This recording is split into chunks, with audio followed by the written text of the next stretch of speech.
உன்னோட பாவங்களை மன்னித்து விட்டு நீ சொர்க்கம் என்ன செய்யலாம் போகலாம் என்று அல்லாஹ் ரப்புல் ஆலமீன் சொல்லுவான். இதை விட ஒரு கீலதுகுலில் ஜென்னா, ஒரு உலகத்திலையும் மறுமையிலே ஒரு மனிதன் ஒரு முஃமினானவன் கேட்கக்கூடிய உச்சகட்ட மகிழ்ச்சியான வார்த்தை உதுகுலில் ஜென்னா, என்ன சொர்க்கத்திற்குள் நுழைந்து விடு என்பதுதான்.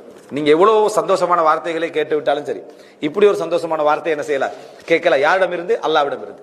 அல்லாவிடமிருந்து நம்ம உலகத்துல என்ன கஷ்டம், அதாவது வேதனைகள், துன்பங்கள், அது இது எல்லாம் அனுபவிச்ச பின்னால இறுதியாக நம்ம கேட்கிற வார்த்தை உதுகுலில் ஜென்னா, சொர்க்கத்திற்கு நுழையிற வார்த்தை கேட்டால் அதுதான் உலகத்துல என்ன நம்ம கேட்ட வார்த்தைகள்ல உச்சகட்டமான வார்த்தை. அதனால இமாம் அஹ்மத் பின் ஹம்பல்ட்ட கேட்கப்படுகிறது, மத்தா யஸ்தரிஹுல் முஃமின், ஒரு முஃமின் எப்பொழுது ஓய்வு பெறுகிறான், நிம்மதி அடைகிறான் என்று கேட்கப்பட்ட நேரத்தில் இந்த அவ்வலி கதமின் யதஉஹா ஃபில் ஜன்னா, சொர்க்கத்தில் அவர் வைக்கக்கூடிய முதல் காலடியில் என்றார்.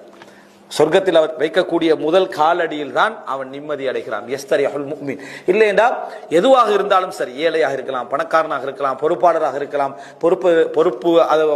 பொறுப்பளிக்கப்படுகின்றவர்களாக இருக்கலாம், பொறுப்பேற்கப்படுகின்றவர்களாக இருக்கலாம், யாராக இருந்தாலும் ஏதோ ஒரு நிம்மதியின்மை என்ன செய்யும், ஏதோ ஒரு சந்தோஷமின்மை மனதில் என்ன செய்யும், இருந்து கொண்டே இருக்கும். ஏன்னா இது ஹுலூத் இல்லை, நிரந்தரம் இல்லை. இந்த உலகத்தில் எதுவுமே எது கிடைச்சாலும் நிரந்தரமின்மை என்பது உள்ளத்துக்குள்ள இருப்பதனால ஒரு சந்தோஷமற்ற ஒரு நிம்மதியற்ற ஒன்று இருக்கு. மறுமைதான் நிரந்தரம் என்பதனால. அப்ப இந்த அடிப்படையில் நீங்க